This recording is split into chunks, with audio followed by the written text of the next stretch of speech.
Hello, Lyme friends. This is Heather Pratt with Thriving with Lyme.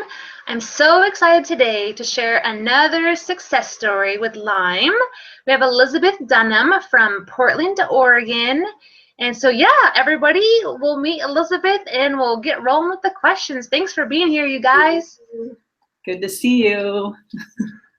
So, Elisabeth, so everybody kind of wants to know the stats, okay? So how long have you had Lyme? What are your biggest symptoms that cause you the worst, stuff? How long did you have it maybe prior to being diagnosed? And how long have you been diagnosed? So go for it with all those answers.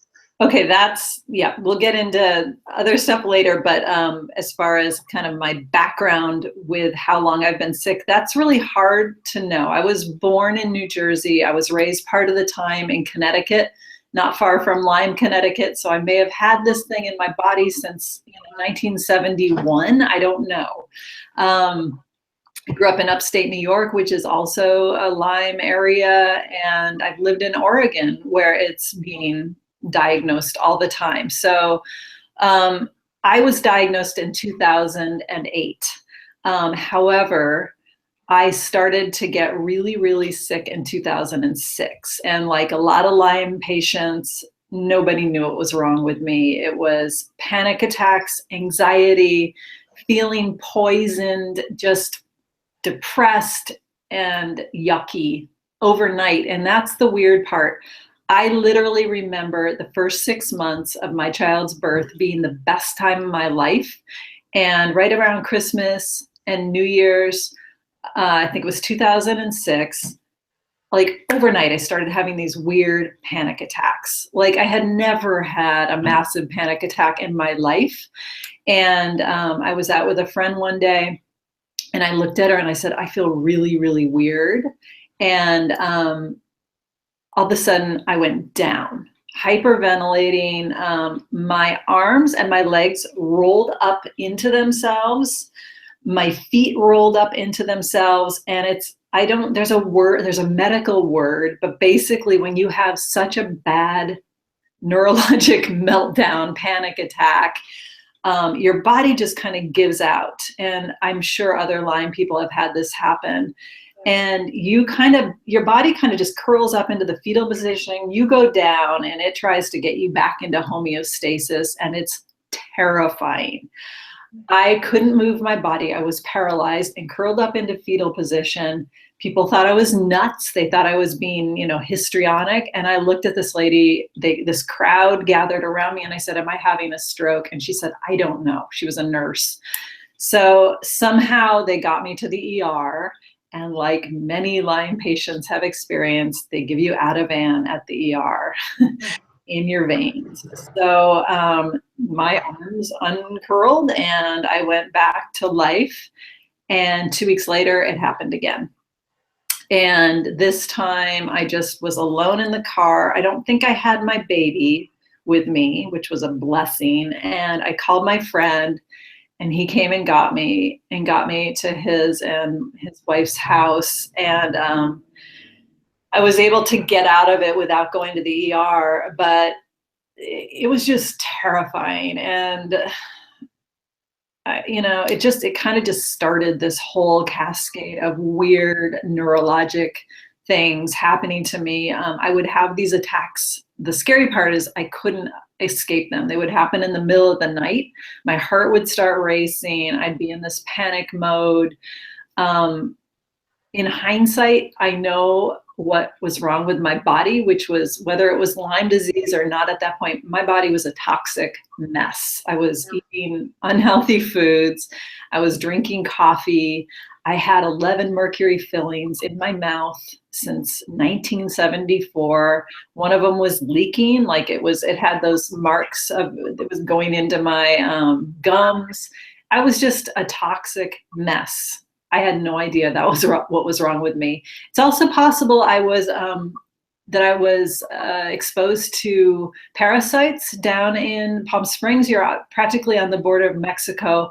I was eating in a lot of crappy, authentic Mexican restaurants where you would see them cutting the meat and then making the salad. God knows what we're exposed to when our bodies are toxic. it's easy to pick up any bug. And later when I was tested for Lyme, my naturopath also tested me for other gut bugs, and one of them that came up was trichinella, and she felt strongly that that was what was causing those seizure-like episodes.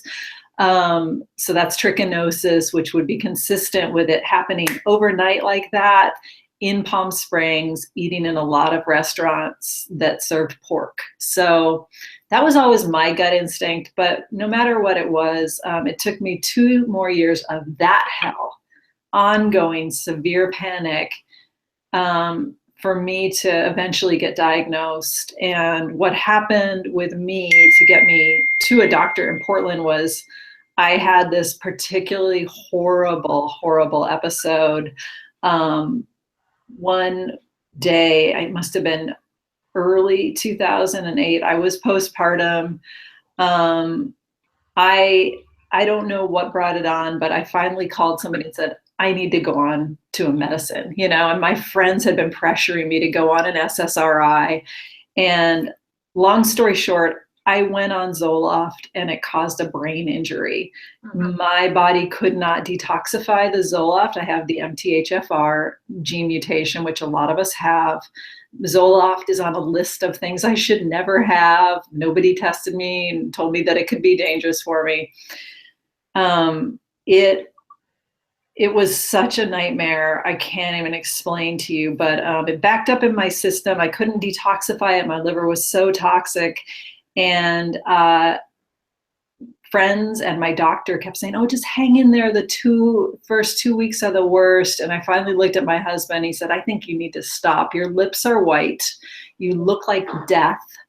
And I think you should call the ER. And I called the ER, and the nurse said, I disagree with your doctor. You're having a really, really dangerous reaction to your SSRI. You're one of those people that should not be taking it. So she's like, taper off it. And I'm like, hell no, I'm not going to stick more of this in my body. So I went off of it, which was rough. And that was the beginning of what I would call my acute phase. I went from, 180 pounds after giving birth down to 100 and about 110, 12 pounds, literally in a matter of months. I was a walking skeleton. I was crawling up and down the hall, screaming in pain. My liver was so congested and so toxic. I had not discovered colonics or enemas, so I was just circulating this stuff. My nervous system, I think, was becoming more harmed at this point. The myelin sheath, the blood-brain barrier, God knows what was happening, but it felt like I had neither one. I was in so much discomfort that I would have these episodes of pain and terror. The only thing I can describe it as is somebody pouring battery acid over your brain and your nervous system. And they would go on for 8 hours, and I would just be in utter agony. And then it would break for 2 hours, and I'd be like, okay, maybe that's the end. And then it would start up for another 8 hours. That was one particularly bad day. And I remember thinking, if I didn't have 2 kids, I would jump off a building. And like whenever somebody with Lyme disease kills themselves, which is frequent, I think they must be going through what I was going through in that period. And it lasted for 3 months. I was carted out to Satya Ambrose's office. I was carted to NCNM, which is our naturopathic school. I remember being put on a bed at NCNM, and I couldn't even sit on the bed. I was in so much pain and discomfort, and anxiety isn't even the right word. It was like I couldn't even just be in my body. My soul wanted to escape from my body. And so I get up and I just looked at her. I said, I can't do this today. And I left. And I told my husband to drive me home. And I had to come back another time. And thank God somebody told me to get a colonic in there at some point. And that started to relieve some of this hellishness. And then I got my Lyme diagnosis. Didn't believe it at first. I still don't believe in Lyme in the conventional terms. I think there's a lot going on with Lyme patients, like my kind of Lyme patient, which is the chronic, beyond description type of pain Lyme disease. I think there's a host of parasites, a host of co-infections, heavy metals usually in the bloodstream. And I did end up having my fillings taken out, which was another, oh my Lord, that was a rough ride, but I did get them out and I'm grateful for that. Just like one little snippet, in order for me to get my fillings out, which I did the following year, I had to bring 2 acupuncturists with me because, like so many of us, I can't take Novocaine. There's no way.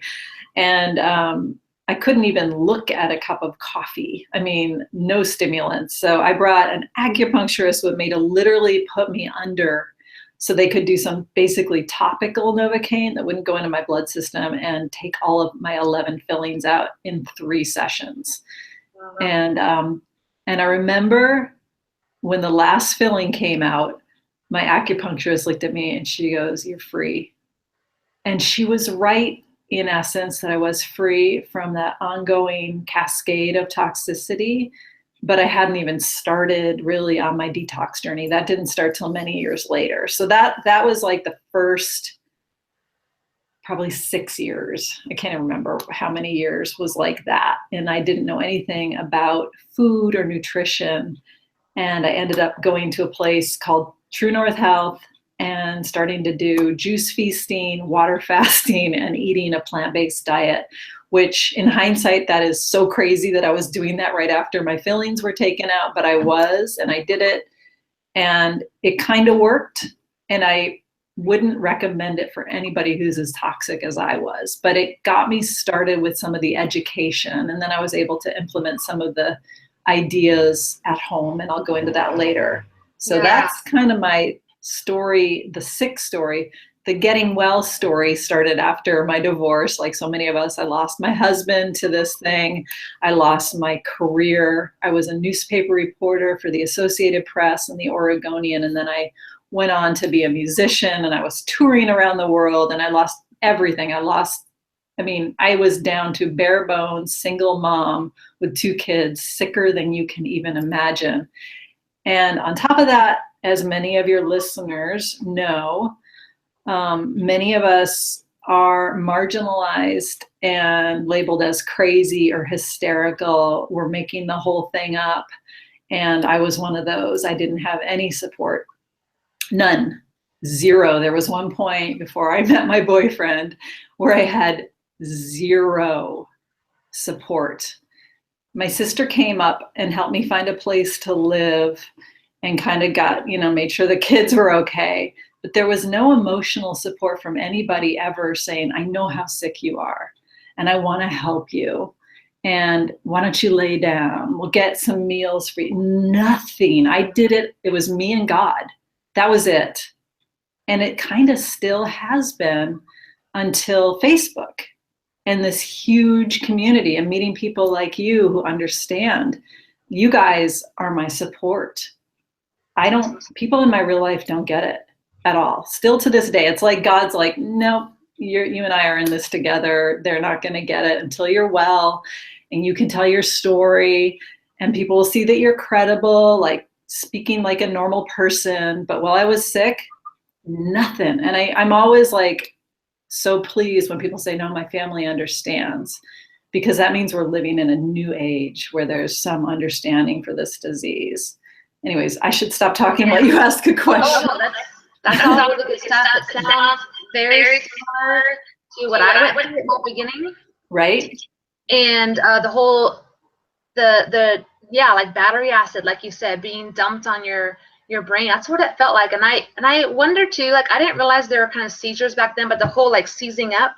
Yeah. I didn't know what that was either, and it's scary. But yeah, your body just kind of goes, and I too was bedridden, and I'm sure lots of people that are listening or that are going to listen have gone through similar stuff. Everyone's journey is a little different, of course, but definitely it's a brain disease. It's really a brain disease. Yeah. And I think back listening to, I also had all my mercury fillings taken out only about a year into my worst symptoms. And I also intuitively, I knew nothing about the raw food movement. I didn't know it was a movement. I just intuitively, I was eating food that was pure, that was living. Like I wanted to be alive, and I felt like I was dying. And so I'm going to put only things in my mouth that are living. And I was, as painful as it was, I would crawl or get outside, put my feet on the ground, sit on the ground. I couldn't tolerate heat very well, but I would get in the sun for as long as I could, maybe only 2 minutes, 3 minutes to get back inside. And then with kids, I was a single mom for a long time. And looking back, I'm like, man, if CPS knew like how bad I was, like barely functioning for my kids, they would have taken my kids away, but it's that's what happened. But I think that'll resonate with people a lot. Just knowing that, if you have Lyme, like you're not crazy, you're not going out, you're not making it up in your head. And it's really hard when doctors, they're learning as they're going. And so they really don't know a lot. They only know what they've been told or what they've seen personally, but they're not in our bodies. They have no idea. And when you can look somewhat normal on the outside, but your inside is like dying, rotting away pretty much from or being taken over. Yes, but support is a huge thing. I see a lot of people, especially on the Facebook group, talking about support and lack of support. And sometimes I joke that I'm kind of lucky because my husband has Lyme too, but it's not luck, but he can understand what I'm going through. I understand what he's going through. We have a lot more compassion.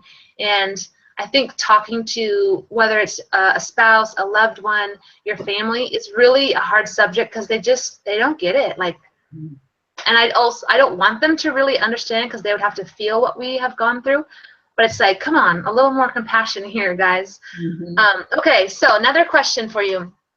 Now, so we've heard kind of the beginning of it all and how the symptoms kind of you went through, especially starting off. And like mine too, it was like overnight, like I always say it's a 2x4 to the head. Like I was functional, I was a triathlete still, I was really active, and then all of a sudden I could not do anything. I couldn't walk, couldn't lift a spoon up to eat.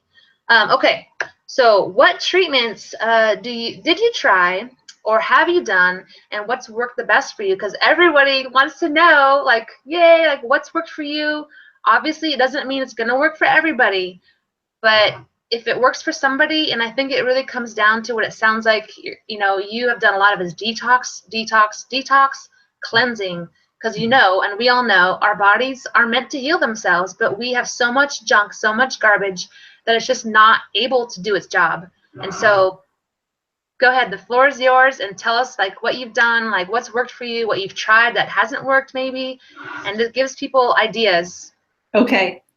So going back to Satya Ambrose, who is our top Lyme naturopath, everybody knows her in Portland. She's a legend in the Lyme world. She looked at me, I'm going to tell you what she put me on. First of all, she put me on Tindamax and albendazole.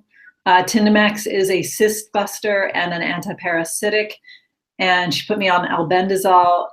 Back then, they were doing 1 week runs of these drugs, which in hindsight is laughable that you can do a 1 week run of an antiparasitic and I'm done with Lyme disease. Woohoo, I got better. So that was, oh my God, both of those weeks after what I had been through. This was like that seizuring pain thing was the fall of 2008. And mind you, I had 2 little kids. I mean, it's just insane. And then the following spring, I think is when I saw her, maybe at the very end of 2008, she put me on the Tindamax and the albendazole. And it was like being in hell for each week of that. And but I did notice that I got slightly better. So I think I was on the right path with taking antiparasitics that also broke up Lyme cyst busters. It's such a violent experience, though. I think the most violent experience that I've heard of that people can go through aside from antibiotics is that cholestyramine stuff. And I knew instinctively that I was not better for that. But this would be a close second probably to what people go through on cholestyramine. It was just like, oh, so painful. Got through that. And she put me on cat's claw. That was horrible, horrendous nightmare. I would do like 2 drops a day and then perks out. And I think I was doing all of this without colonics or enemas, which is just so crazy. Then she got me to go get a colonic, and I did that, and I signed up for 2. And this is how toxic my liver was, is that when I went for my first one, it was sort of okay. I went to the second one, I think it was the next day or the day after, and it unleashed so much stuff from my liver that I was back in that literally crawling on my knees, screaming in pain. So everything was just sort of sitting there, stirring in my liver. And I wouldn't go back to get a colonic for 6 months. I was like, hell no, I'm never doing that to myself again. And then I started to go back 6 months later, and it turned out to be the best thing that I've ever done. My liver was so toxic. I think I got 1 a week for 10 or 20 weeks. And then I'd take a break and I did another 10 weeks. And that is a really quick way to recover, is get into a weekly colonic. It's going to be a little painful, a lot painful for me, but most people were not as sick as I was at that point. For me, it changed my health almost overnight, cleaning out the liver. I couldn't take herbs. I couldn't take tinctures. After that stuff that Satya put me on, I was like, hell no, I'm not doing that again. So instinctively, thank God, I knew I needed to clean the liver, and I did. Colonics deeply clean the liver. And you can take, if you're somebody who can take herbs, there's things you can take like magnesium or, some senna leaf or something before the colonic to purge. And I swear it pulls out months, if not years of waste. So that's a great way to detoxify quickly. I ended up at True North, like I said. And while I was there, and maybe a little bit before that, I started watching Matt Monarch videos, and he's a raw foodist. Yeah. He and his wife are super famous. They own the raw foods world. And I started listening to them. And I think what attracted me to them is they both looked super healthy. Their skin was beautiful. Angela was doing juice fasting, and her eyes were like crystal clear. And I was like, I want what they have. They are like beautiful. Like they just look so healthy, and they were having fun, and they were building this business, and they were spreading the message of raw food. And I think people with Lyme were often very intuitive people, and this is going to get a little woo-woo. But I could sense that they had this healing aura around them, which I now know happens after detoxification. After somebody's been on raw foods for a while, I think they start to emit this really soft, beautiful, healing energy. And they both had it. And especially Angela, when she was after the juice fast, she just seemed like this ascended being. And I was very attracted to that. And so I watched all of their videos. I watched this guy named Arnold, who owns it's a restaurant and health food store on the East Coast. And I watched all of his videos. He was healing people of all sorts of chronic disease. He's like a mother hen, and he'd take somebody like me at the time in to come live with him or somewhere around him, and he feeds them raw foods for a month. And all these people were healing themselves of MS, cancer, brain cancer, Lyme disease, everything. And I started watching his green smoothie videos and hearing his story. He like walked off the gurney or something when he was supposed to get a heart transplant. I don't know what it was. And he's just like, screw this, I'm drinking green smoothies. And I started just trying a little bit at a time to do what he told me to do. He has like this video that's Arnold's 7 Steps to Healing, and it's hilarious, but it's true. It's everything I've done to heal myself. But this was back probably in 2009, 10. So I was doing what a lot of us do, which is I was really down with the raw foods, but I had no idea how to execute it. So I would eat my salads and my smoothie every day, which was good. That's a great way to start. Just salad, a pitcher of smoothie, a big salad. That's it. Replace 2 meals. And then the third meal, I'd have some salmon or, I don't know, a veggie burger or French fries. Like I kind of did it. And I would say I experienced, maybe 50 to 75% healing, like just doing that. And And then I would fall off the wagon. I'd go away on a trip or whatever and kind of backslide. And that's been my downfall this whole time, is like, if I stay on my diet, I have the total ability to heal myself and feel great. But it's the emotional and mental part of having to say no to foods that are gonna harm me. And a good example of that is I walked into Whole Foods right before this interview, and the smells, I'm like, oh, the smells are so nice. And this thought popped into my head, do you want the food or do you want to feel the way that you feel? And I was like, hell, I want to feel the way I feel right now. I wake up happy, like a 9-year-old kid. I don't want to go eat some roasted this or that and get sick again. So anyway, so long story short, in 2014, because of Arnold's Way and trying to go raw and doing more and more juice cleanses, which were extremely helpful for me, but hard, but helpful, I joined a group called Vegan Fruitarians. I saw this woman named Natalie Lenka on YouTube, and she had cured herself of Lyme disease on something called Banana Island. And I was like, what the hell is that? And I had been exposed to the 80-10-10 through Arnold, but I was like, I'd never heard of this Banana Island. And so I joined her group, which at the time was called Fruitarian, Fruit Detox or something like that. And then they changed it to Vegan Fruitarians. And now it's called Raw Vegans and Fruitarian Monkeys, because they support different types of raw foods now, not just the fruitarian path.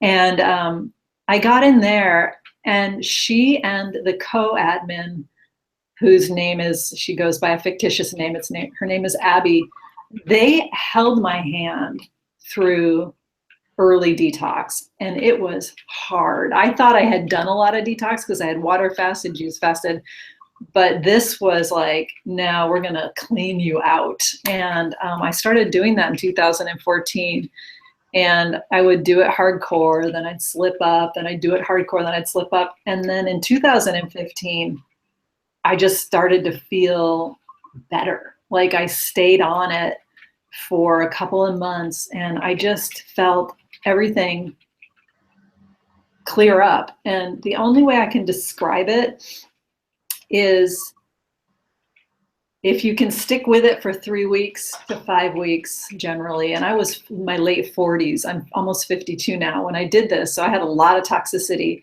but it literally feels like there's a scab coming off of your nervous system and your brain and coming out of your body with each day that you stay on it. And literally, like, Lyme disease for me it felt like it crept up my neck and kind of clenched on to the base of my brain, and it always hurt. And my hands hurt and my feet hurt. And mind you, I was sort of okay at this point because I had started to do the smoothies and the salads and, little juice feasts here and there. But this was like, my body was healing at a deep, deep level. Like I was witnessing Lyme disease leave my body. And so I would feel the stuff, like the pain retreat from my arms every day and my feet every day. And this clenching, horrible headache would just kind of retreat down my neck. And until I was not in pain anymore and not having anxiety, and I was waking up joyful. And there's a Fruitarian book called Path to Paradise, because the author believes that Fruitarianism is the path to this new consciousness. And I have experienced that. Now, I'd like to tell you that I stayed in paradise. I didn't. I'm 50, almost 52. It's really hard to teach an old dog new tricks. We are so conditioned to eat food for a variety of emotional reasons. And like for me, in the back of my mind, food was a reward. Like, okay, it's my day off from kids. Let's go out to dinner, and like, it's okay if it's beans and rice. It's still vegan, it's okay if it's a burrito. It's so much healthier than a steak.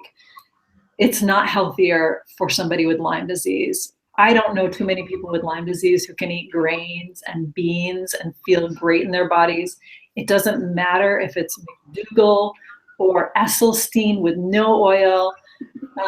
It's better, but it's still painful.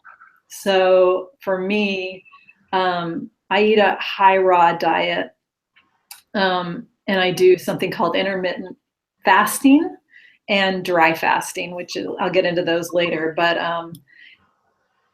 if I keep on my low fat, raw, high raw diet, it is very narrow. It's outlined in a book called The 80-10-10 by Doug Graham. I personally don't think sweet potatoes and squash are very detrimental, especially for transition. I don't go into relapse if I eat them, but if I start to trick myself into eating other vegan cooked foods, I'll feel okay at first, and then slowly I get sick. And so my goal right now is to stay raw and abstinent for a year. And if I have to go to OA to do that, or get extra support, or make a YouTube channel so I'm sticking to it, I'm going to do that. And I watch a lot of videos by a woman named Tanny Raw, and she talks about the mental stuff. And there's just, anybody can reach out to me and I'll put you in touch with her videos. But she's at tannyraw.com, and she has one that I just posted in my group, which is called Healing with Mother Earth, where she just talks about the mental side of eating and how we have to have this high level of commitment. And I think it's taken me 3 years of trial and error.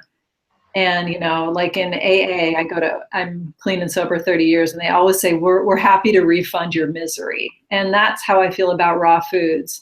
I can refund my misery at any time, but I feel like I'm finally done. Like I hit bottom and I'm done, and I just want to stay on this thing and this amazing path that's been given to me, for a year. I have a friend who did it for a year, and now she's able to eat a little bit more cooked food after that year, but she's doing it really carefully and systematically, and she doesn't eat foods that don't hurt her, and I think that becomes easier as we become cleaned out and blissed out and happier, and we're like, I want to stay feeling good.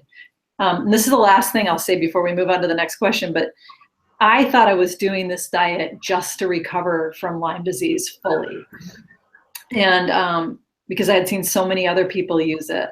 And it was the only place that I found this true healing from Lyme. I didn't see it anywhere in any other like forums or paleo forums. I didn't see people fully recovering, but I saw them in the raw world recovering. And I thought I was just going to be better from Lyme, and it's not. It's like being rocketed into a new consciousness. And I don't know if anybody out there just remembers, I always go back to this. I remember a day waking up when I was like 8 or 9 and just being so excited that it was the weekend and I got to hang out with my family. And I was just so excited to be alive. I hadn't felt that in 40 some years. It was fleeting. By the time I was in high school, I was eating horrible foods. I was drinking and doing drugs. And I got sober at 21. And like everybody in AA, you eat crap to get through those first few years of sobriety. Like they're like, here, have a Snickers bar. You just go to the greasy spoon after the meeting. And so I just got this, I call it AA eating, culture of crappy eating that is totally encouraged in AA. And maybe it's good for some people, but they just want you to stay sober. So they sort of turn you onto this food addiction. And I was like, cool. And I ran with that for 30 years. And I ate in a lot of restaurants, ate a lot of heavy foods. And I think I just clogged up my system and made it a breeding ground for Lyme and co-infections and parasites and bad bacteria. And I have all the tests to show the crap that I had in me. But the idea with raw foods and what we call natural hygiene, which is a type of medicine where you use the body to heal and you remove the cause of illness, which is toxic foods. But the belief in there is that if we alkalize and heal our interior, we are no longer a breeding ground or a fertile ground for pathogens of all kinds. So that's kind of how I've healed. The intermittent fasting and dry fasting, which I can get into later, is just exceptional, and it can be done with any type of eating. So, yeah. Before you go on to that, when I see people reacting online, let's say, to something extreme like raw food, because I eat a very high raw food diet. I've also followed the same, my path is similar. It's kind of cool. But 2008 and on, like I followed Raw Food World and read, Dr. Graham's book and just like try to follow it.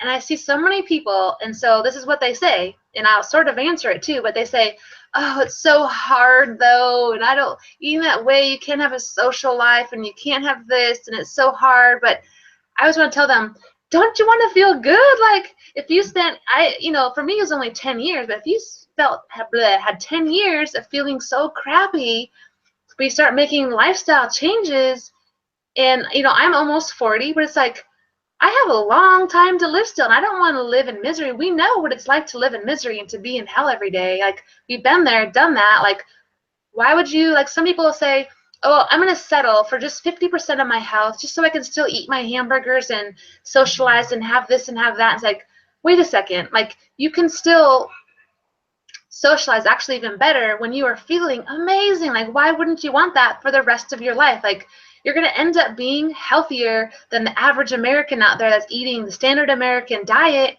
and they don't even have Lyme, but they're going to have all these other chronic conditions later in their life because of all the inflammation in their body, and their body's not trained to heal. It's not allowed to heal because there's so much junk and crap and stuff in it. So yeah, you're so inspiring, and I want to hear more. So tell us more about the fasting, because I know I've dabbled in it here and there, but in the last actually a month or two, I think I've talked to you online a little bit more about it, and like understanding what's dry fasting versus intermittent fasting. And I can tell you just my personal experience too, and I'll let you share yours, is that it has been I don't want to say game changer, but it's been amazing. The energy I have going to just 2 meals a day. I only eat around noon, and then we have 5 kids. We have a big family, and so dinner is very family time. So I eat dinner with everybody else around 6. So I eat at noon and 6, and I thought it'd be really hard to I guess kind of skip that breakfast meal, but actually it's been really easy. And then my guts just have been healing even more because of it. So I do dry fasting. I think it's around 12 hours a day. Intermittent fasting, I think it's like almost 16 to 17 hours. So, but you've been doing it for a lot longer than me. So, and you've encouraged me through it. So tell us more about how you do that, what that looks like, how it feels, all that good stuff. Yeah, and right before I do that, I want to touch on what you said, because it was really important. People say, I can't do this. And I had those thoughts too the first time I read the 80-10-10. I was like, oh, hell no, I'm not eating a bushel of apples for lunch. And the thing is, you don't have to eat exactly like Doug Graham ooh, we got a thunderstorm. Do you have it over there? Not yet. You don't have to eat as it's exactly outlined in the book. Like, I really thought, oh, I'm going to be sitting there eating oranges. I don't want to eat oranges. So I drink juices, and I drink quite a bit of juice to get some calories in. I just finished a 16-hour dry fast. I did an 18-hour one yesterday. So I'll get in a lot of calories through juice, and then I eat fruit that I like. So I'm not going to sit there and eat 4 grapefruits for lunch, or even 12 oranges. And plus, with Lyme disease, starting off with citrus is a bad idea. So I love mangoes. I'll eat really, really ripe mangoes, and they're delicious. And let me tell you, after a dry fast, if you didn't like fruit, you will like it following a 16-hour dry fast. People love watermelon. You could eat a whole watermelon. And then you can eat a huge salad that's delicious with one of Tanny's dressings. If you can do nuts and seeds, she's got a million dressing recipes and ways to eat a delicious dinner on this diet. Or you can do an avocado-based dressing. There's a lot of ways to make for a relatively hearty meal.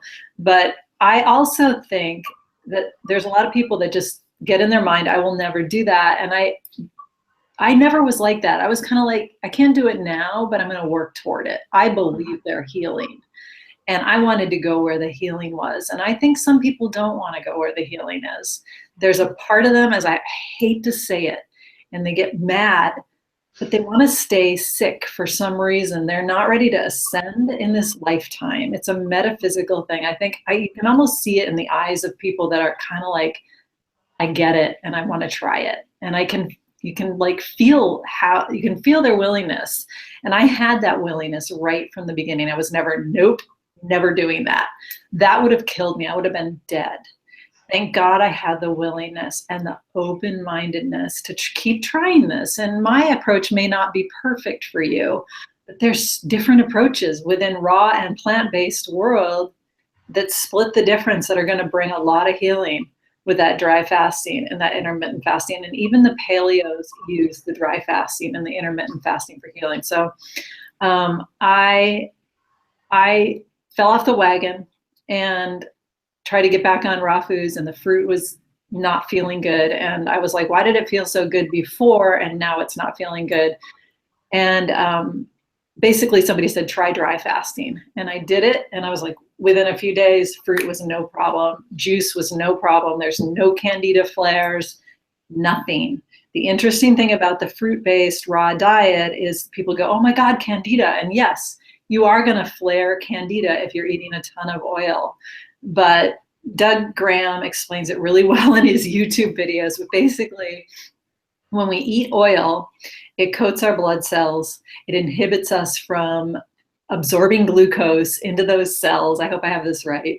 And we end up with excess blood sugar that feeds excess fat and candida. So if we eat a ton of fruit and a ton of fat, we're going to be fat and we're going to get candida. So the paleos address this problem by removing all sugars so people can live peacefully in their bodies.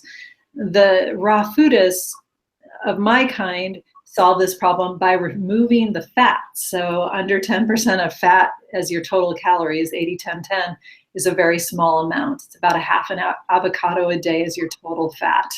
And you have to read the book to understand all the science of why we don't need all this protein and all this fat in our diet. But the real human diet, going back, millions of years as we evolved, was fruit. We have teeth like monkeys. We're meant to eat fruit and greens, blah, blah, blah.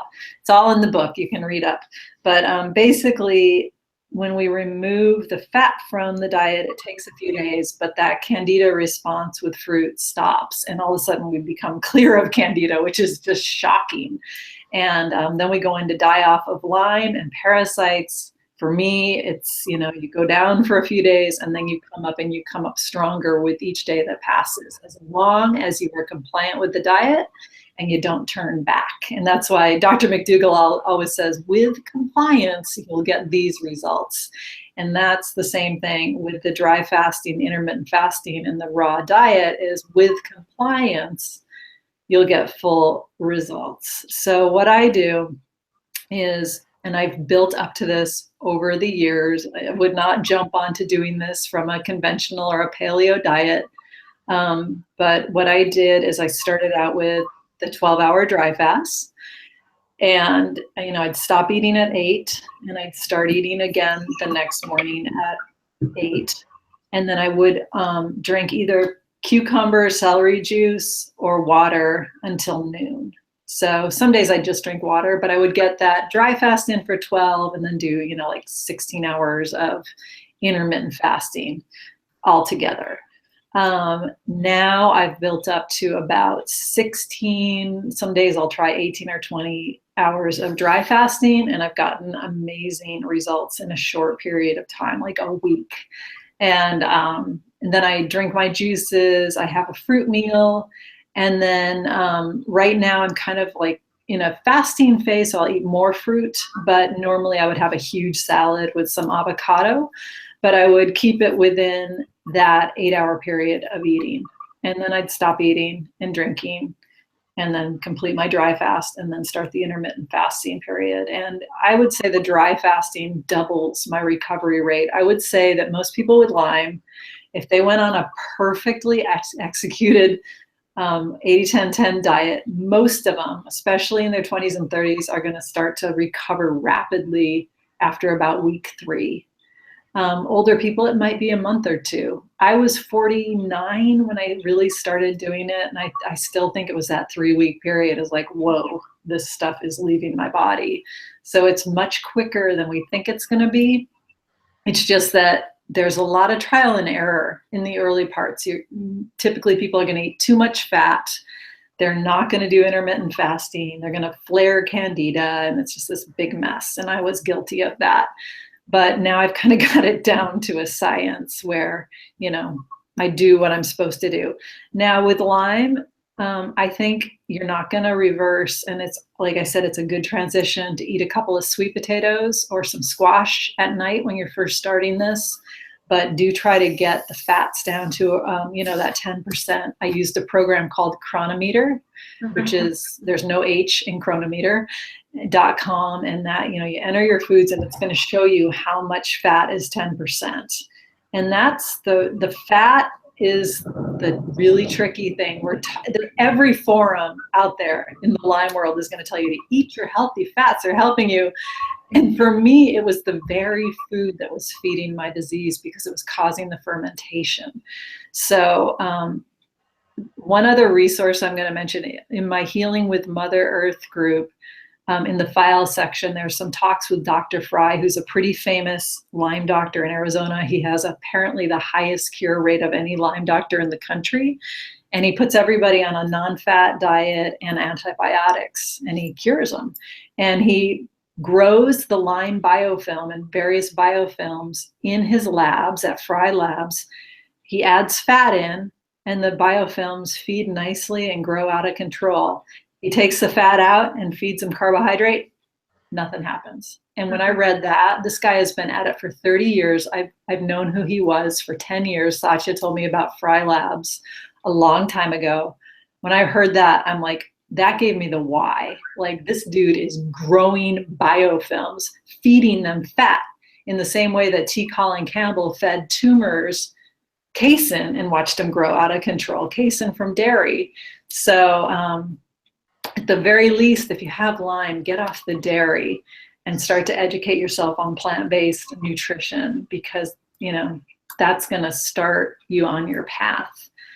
And, there's about probably 2% of people who will watch this and be interested in it. But if you are, just believe that you can heal. And for me, a lot of prayer and meditation led me to these different protocols.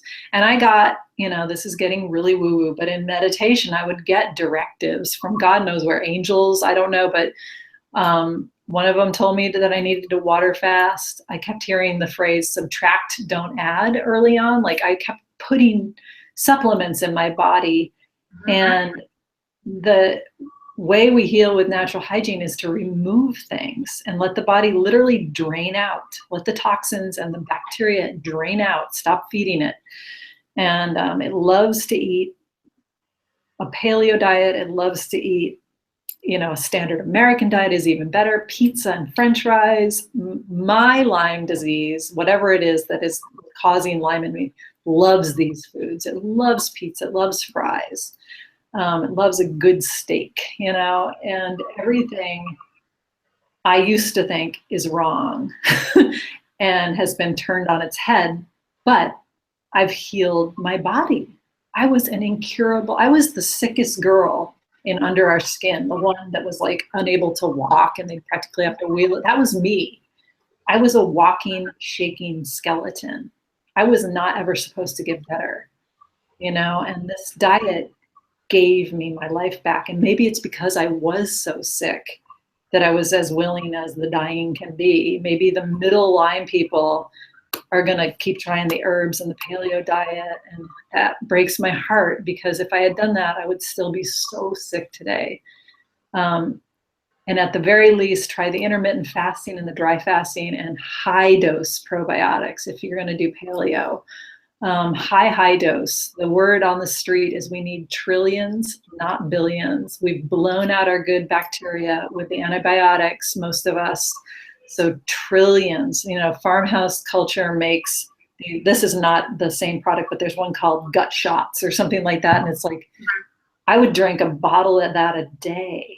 And it's like 12 billion units. And then I'd take my 100 billion unit mood probiotic, get those probiotics in. I couldn't tolerate them for the first 10 years. I couldn't tolerate probiotics until I detoxified. And now one of my missions is to rebuild my gut flora and bacteria. And so that's kind of it. And I think dry fasting helps. As far as like paleo, I know I tell people with my health coaching, like paleo is a good way to start. It's a great transition. Exactly. And if you do paleo right, you're not eating massive amounts of meat, like small maybe, but it's a good transition because people, if they're really stuck on the standard American diet, I don't want to say it's trendy to go paleo, but it's just easier to ease into it. But people who want real, like they want to be back to maybe even better than before their Lyme, they need to really go to the next step and the next level, and that is lots and lots of raw food. And I know, after doing 80-10-10 myself, I always had issues with low blood sugar, and so then I'd be all over the place, and my brain's like, okay, I'm learning all this stuff, but high fruit, doesn't that mean like I'm gonna be like sugar crazy all the time? But no, like my blood sugar was amazing. Like I didn't have any issues ever before, and I'd always struggled since a teenager, really, of like almost passing out, and I had to eat as soon as I woke up in the morning, and it's the wrong stuff, of course. But after I did 80-10-10, it's like, wow, my blood sugar, wow, I can go without eating all the time because my blood sugar is like stabilized. And it's not what we're taught in our culture at all. And I love how through this whole interview you've been talking about your intuition, and people might think some people understand that and they get it, and some people are like, that's really weird. I really feel like too many people, especially in that middle ground, because like you said, if you're really like death sick, like a lot of us have been there, it's a good way to look up and say, I will do anything, I will do any extreme thing. But those people that are in middle ground Lyme world, that are sort of functioning, or they're sort of making life, but it's not terrible, miserable yet, they're just, I don't think they're not motivated enough to go on to that, and it's really hard to see that. What was I gonna say? I forgot what I was gonna say, but fighting between the paleos and the plant-based. I understand about the animal. It's a horrible situation with factory farming and the desecration of the ozone layer. But people with Lyme are so sick that I always joke, I would have eaten cow hooves if it would have given me my life back. So I don't judge anybody for eating a paleo diet ever with Lyme. It was what I tried. It didn't work. But like you said, I think if it's the Dr. Wall's protocol with a ton of greens and a ton of berries and less oils than she recommends and less meat than she recommends, and I'm not going to be eating liver and brain or whatever she eats, but less of all that garbage, and the greens and the berries and a little bit of meat at night and rolling back those oils, that's a great way to start. Because I'm a plant-based nutritionist, but my plant-based diet that I put my heart disease clients on or my obese clients on is not going to work for most people with Lyme. And it's just going to tear up the guts and be horrendous. So, getting onto a plant-based paleo diet, read up on Dr. Wall's, watch her lectures, and just be mindful. I wouldn't buy into the oil thing so much. And then start to roll it back. That will begin the detox. And then begin the intermittent fasting, and then try, raw till 4, which is big green smoothie, big salad, and a sweet potato at night, maybe with like some avocado mashed on it and sea salt or salsa, or a whole squash. Eat a squash for dinner, or make a squash soup. Trying that and doing it within that fasting window is going to get fast results, and then you can ease your way into. People, it's so funny because people think the raw diet is so extreme, but they're all over the juice fasting. It's so mainstream to juice fast now. Then you can think of it, you're on a juice fast and you're going to do a juice fast for a month and maybe drink your juices and eat a little fruit because it's nice to chew while you're doing your juice fast. If you have Lyme, like I did, the horrific kind, I almost guarantee if you do it within that window, you get through the candida spikes, which is after about 3 to 4 days, and you start to feel that healing in your body and the detox, it's going to suck the first week, if you can get past that first week and then past the first month, you're going to be a new person. And I can't believe it works that fast. But for most people, it does. The first month is the worst. And then it's like, oh my God, I have this whole life back. Yeah, and proof really is in the pudding. I mean, look at you. You can't. People who have gone and they're thriving despite being diagnosed with Lyme or whatever else they have. Like, you can't fake having good energy. You can't fake that you're enjoying your life. You can't fake that you run a business. You have kids. Like, you have obligations. You go on vacation. You can't do all that if you're sick. Like, it's just not possible. I was homebound for 3 years. And I can still make myself sick if I stop eating my diet. I mean, I'll get aches and pains back and I'm in a crappy mood. But I have a tool to get back to my equilibrium really quick. And the last directive I kind of got in meditation, which I didn't like, because believe me, I understand that I don't want to eat that food. I get it. I want to go out to dinner and eat the old foods. I'm lucky to live in Portland, where we have a place called Harlow, where I can get a big salad and some kombucha and some green juice, and it feels like a feast, but not everybody has that. But the last thing I said, God, why do I have to eat this diet? I want to eat plant-based like all my clients. Everybody's healthy on plant-based. Why do I have to eat this diet? And I heard the sentence, and I've heard it 3 times in meditation, because God wants you to have the very best. And like, that brings me to tears. You know, it's like God wants me to have the very best, because this is freaking amazing. It's amazing. And that's what Matt Monarch did. And that's what Angela Monarch did. And that's what Doug Graham did. And Chris Kendall, I'm wearing his t-shirt. I have to show you guys. But anyways, they were the happiest people I had ever seen, and they were on YouTube. And a woman named Yulia Tarbuth and her husband and Ted Carr. I mean, they were just happy people, and I knew what they were eating. I knew what they were doing. I knew what they were up to and what they had been through. And then I started to see all these people healing from Lyme, and I'm like, this is the very best. And yes, I like to be able to eat a wider variety of food someday, but I'm honored to have been brought into this world and this level of consciousness to feel this good in my body. And today, whether I have Lyme disease or not is up to me. It's a choice I make every day, and it wasn't a choice in the early days. I had no idea what was wrong with me. I had no idea how to get out of it. Today, I know how to get out of it, and I know how to stay healthy. So it's a choice. It's the choice I just made going into Whole Foods and not having the salad bar and the hot bar, because the salad bar has things in it. They had a big vat of bacon. You know, there's plenty of unhealthy things. I'm like, no.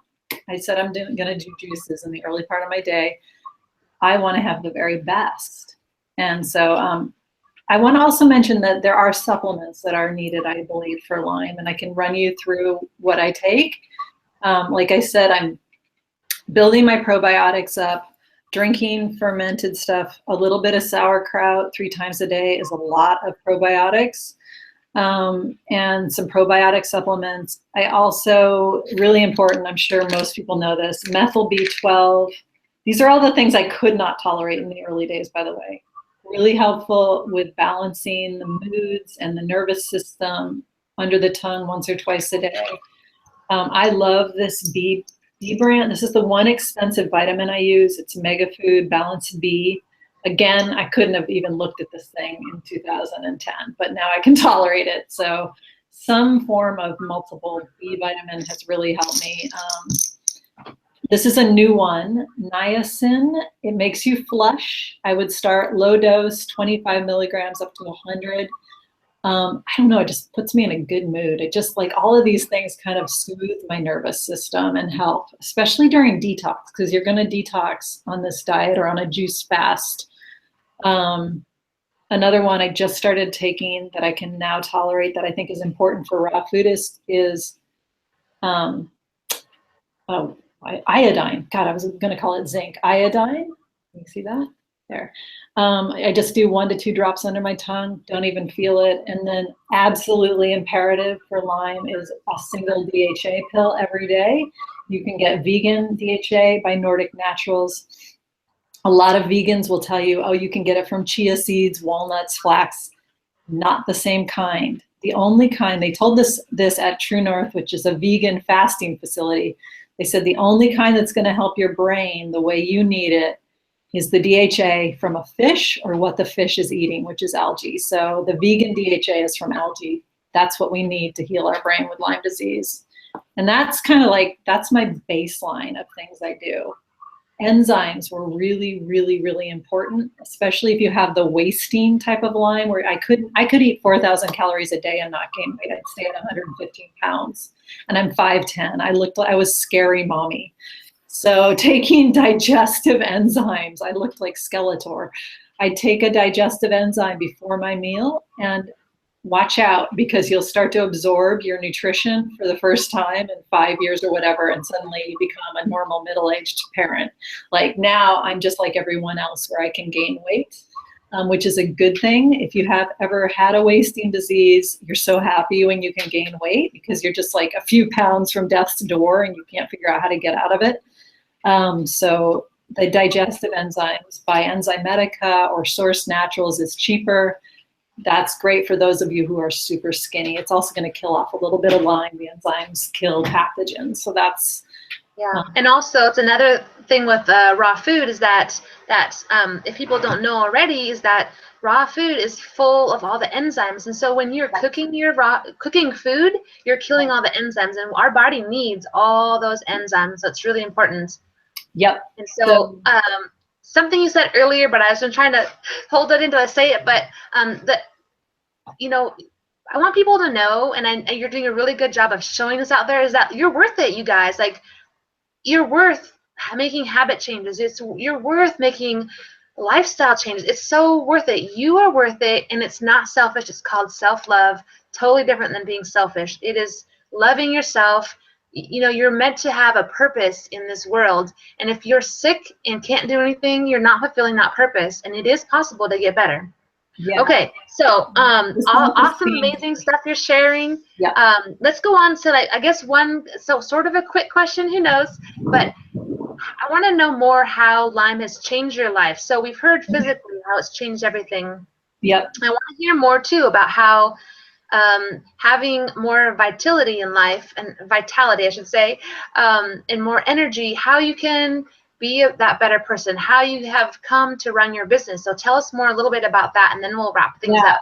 The self-esteem piece is really important, and it ties into this, and I'll try to make it really quick. I went from being a newspaper for national and regional newspapers, and I was in a band. We were opening for Willie Nelson, Merle Haggard. I sang for Johnny Cash at his son's wedding. Had all this exterior, like, accolades, put out 3 albums, toured in Europe. We were doing great. And I was literally cut down in the prime of my life. We were, you know, very close to charting on the alternative country charts with our last album. And I couldn't make the calls that I needed to call to, like, set up the tour. I just said, I'm done. I have to get well. And that just began, I was just at the beginning. I had no idea how bad it was going to get, but I lost everything. And 4 years later, my husband left. And so my ego was destroyed. My self-esteem was destroyed. And that has just started to come back even in the last few months. People label you as lazy, mentally ill, all these things you've worked so hard your whole life not to be. Most of us with Lyme were super go-getters. We were extremely workaholic, high-achieving people, almost to a fault. So many of us would never behave the way we're behaving, ever.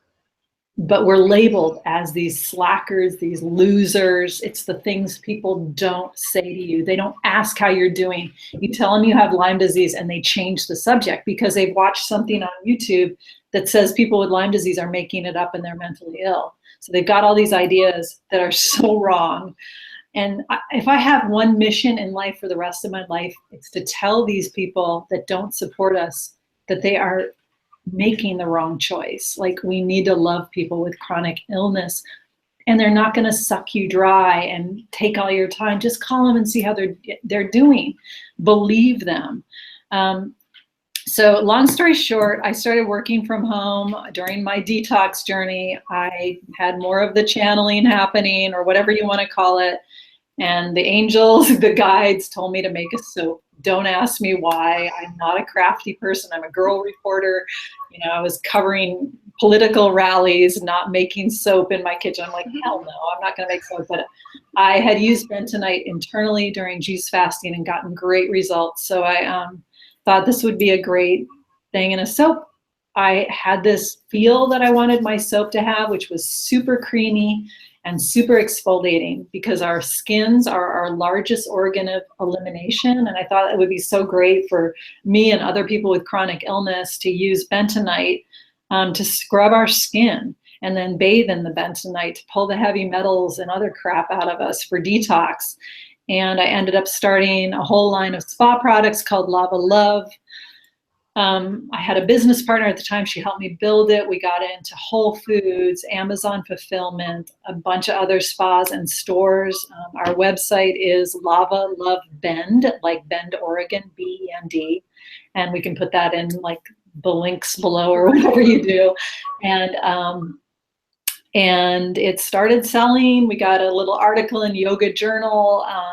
We gave little talks, we did, you know, demos, and it kind of grew. And so I've run that. And then recently I started using CBD oil for Lyme, which if you're not somebody that's prone to very painful herxing, is a great thing to try. You could even try it if you're a herxer like I was. I don't think I could have done it a few years ago, but now I can. I started using it, and immediately all of my remaining anxiety issues, which are mostly around driving, I hate driving.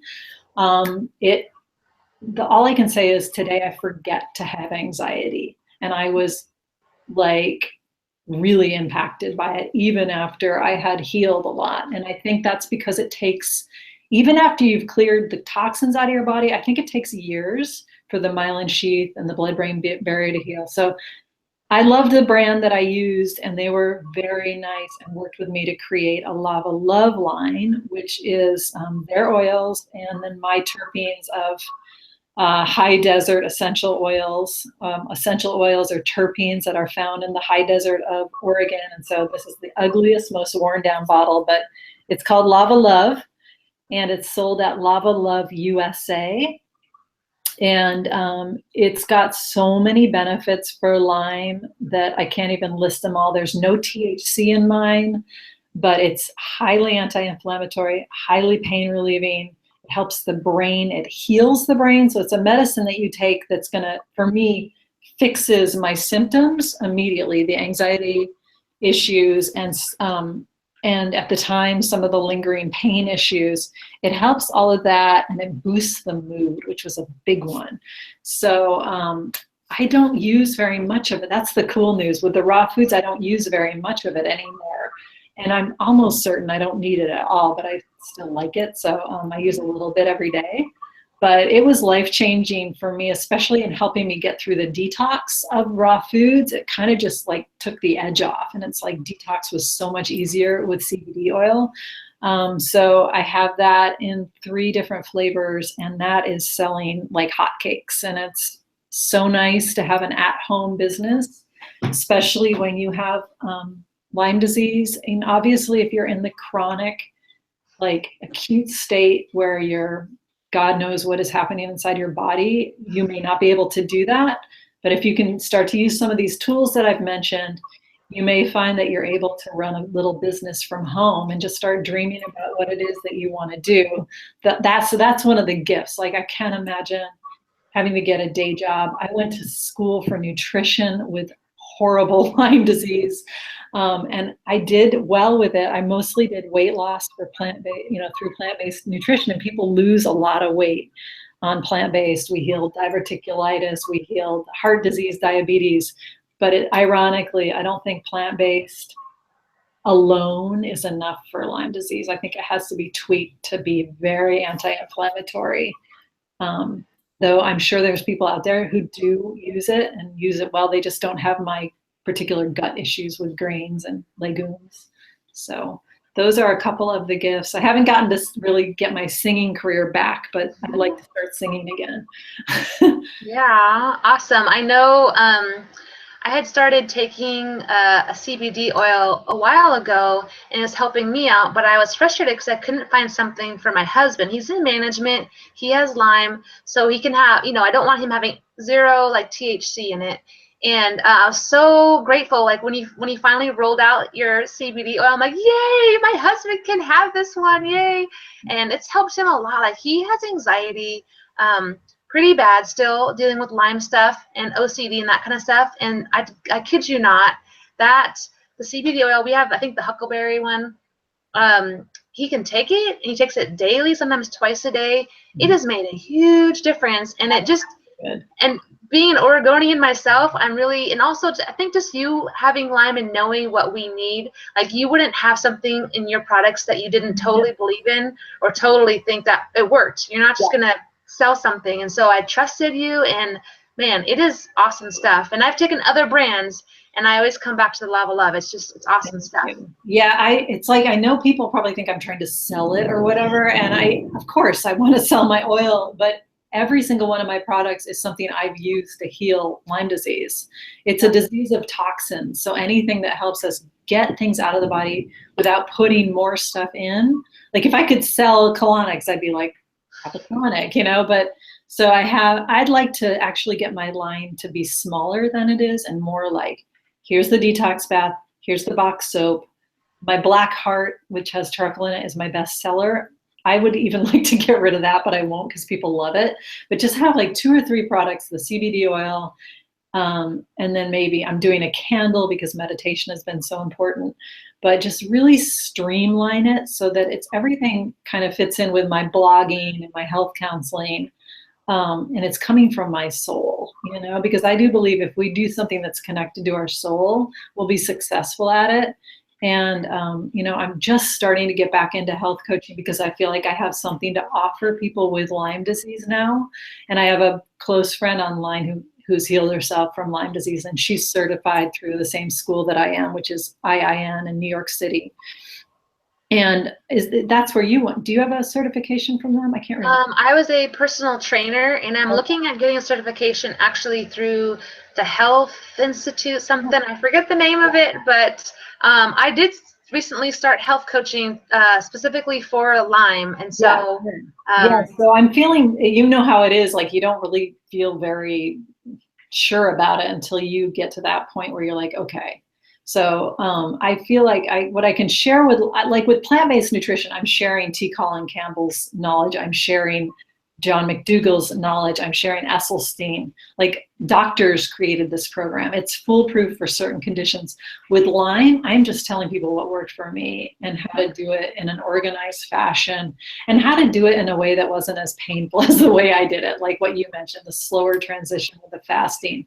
So I'm just starting to work with Lyme clients now, and I'd like to do more of that, or at least write more. I have a blog that maybe we can put in the links below. The links below that talks about how I did it, and it was an article. So yeah, and some people just need hand-holding sometimes, and accountability, and just that motivation. And that's why, like, I even put an ebook out there, and it's like, I wish I was like the person in the corner, like on the boxer, like, come on, you can do this, you can do this. And that's the whole point. Like, a lot of it is just mindset and knowing you're worth it, like giving you skills in your mind to know that you can do this. Like, people are getting better. Like, don't get depressed.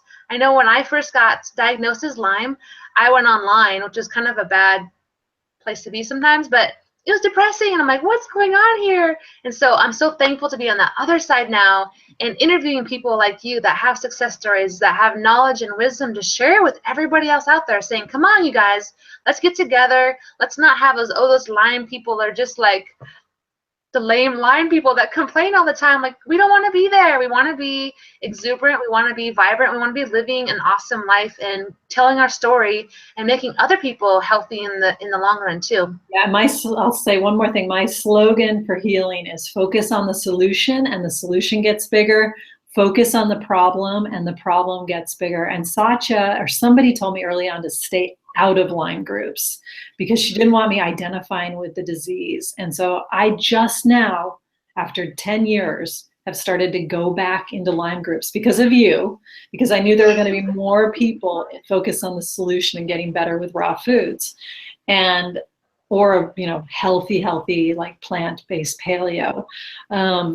But back when I was sick, there was nothing. Everything was just like a downward spiral, and I just stayed out of them, and I started to focus on the people who were healing their bodies of Lyme. And where did I find those? I found them in the raw world.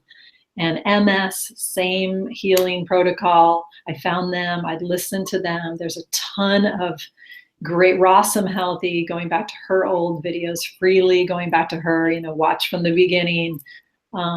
Doug Graham, Food and Sport channel. There's so many places where you're going to find people healing from horrible diseases instead of complaining about them or just wallowing in the suffering. I didn't want to be there. So I focused on the solution. Who's getting better? Okay, I'm going to do what they're doing. That's my guiding principle. Tanny Raw is powerful. She's kooky, but man, she has healed some horrible things in her time. And I do have our links below, and then as soon as we're done broadcasting our live interview, I'm going to go through and I'll edit it and put more of those links in for Food and Sport, and all the ones you mentioned, Rossum Healthy, I definitely watched them a lot, and I've learned a lot from Yulia. So, well, I think it's time to wrap up. I could ask you a million questions and I could going forever. Thank you so much for this opportunity. I'm really, really excited to see it and spread it around myself. And if anybody wants to learn more, my group is called Healing with Mother Earth, and you're always welcome in there. So. Yes, awesome. Well, thank you, Elisabeth, for being here and taking time out to share with us. And, our goal is to spread hope and encouragement to the Lyme community, and that's what we're just going to keep on doing. That is all we can do. Yep. All right. Well, have a good rest of your day. I'm going to stop broadcasting for now. Bye.